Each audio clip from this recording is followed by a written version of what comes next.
الحمدللہ اللہ کے نبی صلی اللہ علیہ وسلم فرمایا کرتے تھے کہ رشتوں کی بنیاد حسن بھی ہوتا ہے، مال بھی ہوتا ہے، حسب نسب بھی ہوتا ہے، اور دین ہے۔ اور تم دین کو اہمیت دو گے تو کامیاب ہو جاؤ۔ فاظفر بذات الدین۔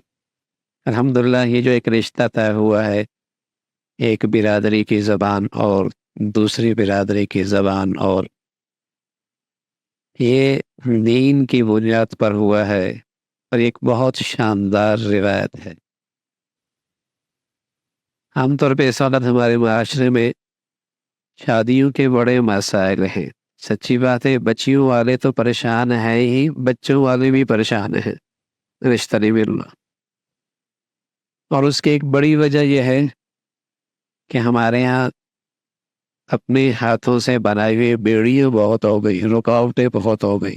یہ اسٹیٹس ہو، یہ زبان ہو، یہ برادری ہو، یہ قوم ہو، یہ یوں ہو، یہ چیزیں اتنی بڑھتی چلی گئی ہیں کہ بچیاں بسا اوقات عمریں گزار کر سر کے بال سفید کر بیٹھتی ہیں، اور نوجوان بیچارے ان کے لیے جوانیاں بچانا مشکل ہو جاتا ہے۔ جو اللہ کے نبی صلی اللہ علیہ وسلم نے ایک بات بتائی تھی کہ مسلمان اگر دیندار ہو جاتا اور دین کی بنیاد پر رشتے ہونے لگتے تو زندگی کتنی آسان ہو جاتی۔ پھر یہ سمجھ میں آتا ہے کہ مزاج نہیں ملتے۔ ارے بھائی، ایک باپ کے دو بیٹے، ایک باپ کے دو بہن بیٹیاں، ان کے بھی تو مزاج مختلف ہوتا ہے، اور سچ بتاؤں اگر دین نہ ہو تو وہ بھی آپس میں اچھے طریقے سے نہیں رہ سکتے۔ لیکن دین ایک ایسی چیز ہے الحمدللہ کہ چاہے وہ کسی برادری کی، کسی قوم کا، کسی زبان کا، کسی علاقے کا، لیکن دیندار ہو، واقعتاً دیندار ہو، تو مزاجوں میں تفاوت کے باوجود بھی گھر بڑے خوبصورت آباد ہو جایا کرو۔ اظفر بذات الدین، دین ہے۔ آج سب سے بڑا مسئلہ ہے کہ برادری کا ہونا چاہیے، پھر زبان کا بھی نہیں، پھر برادریوں میں پتہ نہیں کتنی برادریاں ہیں۔ اگر ایک زبان کی پتہ نہیں کتنی برادریاں ہیں، اور ایک زبان کی پتہ نہیں کتنی برادریاں ہیں۔ پنجابی ہے تو اس کی پتہ نہیں کتنی برادریاں، میمن ہے تو پتہ نہیں اس کے یہاں کتنی برادریاں، پٹھان ہے تو اس کے یہاں کتنی برادریاں۔ خود ہی اپنے لیے مسائل کھڑے کر دیے۔ یعنی بہت سارے ہمارے یہاں شادیوں کی ترجیحات خود بنائی کرتے ہیں، اور اگر یہ بنیاد ہوتی دیندار ہو، دیندار ہو، تو رشتوں کی نہ ہونے کی وجہ دولت کا نہ ہونا نہیں ہے کہ دولت نہیں ہے، پیسہ نہیں ہے، ایسا نہیں ہے، بلکہ ہم نے یہ دیکھا جہاں دینداری ہے، اور دینداری ہے، دولت نہیں بھی ہے، تب بھی وہاں تین تین ہے اور چار چار بھی ہے، بڑی خوشی سے رہ رہے ہیں، اور بڑا گھر آباد ہے۔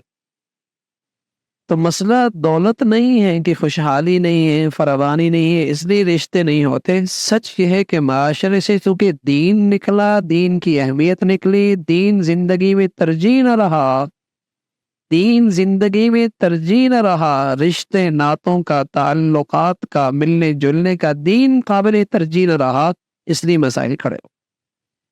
ترجیحات بدل گئی کہ زبان کا ہو، قوم کا ہو، برادری کا ہو، اسٹیٹس یہ ہو، ڈگریاں یہ ہوں، فلاں یہ ہوں، یہ جو ترجیحات بدل گئی اس نے مسائل کھڑے کر دی۔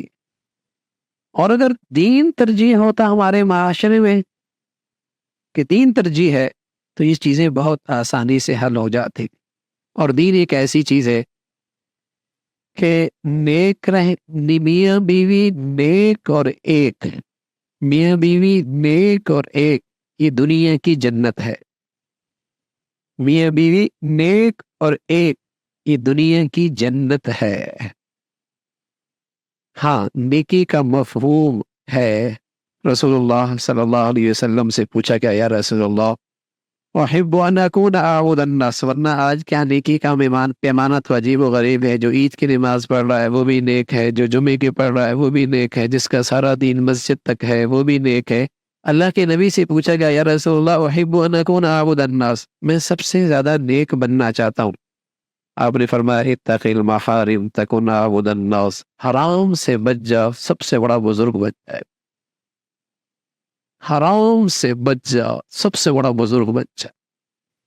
اگر ان آنکھوں سے حرام نہ دیکھا جائے تو پھر بیوی کی محبت کی مٹھاس نصیب ہوتی ہے، اور عورت با حیا ہو، با کردار ہو، اس کی آنکھیں شوہر سے نہ ہٹتی ہوں، پھر اسے شوہر کی زندگی میں راحت اور سکون ملتا ہے۔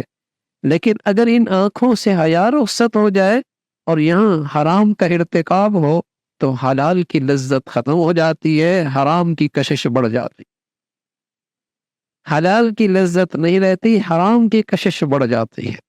اتق المحارم تکن اعوذ الناس، حرام سے بچ جا، سب سے بڑا نیک بن جائے گا۔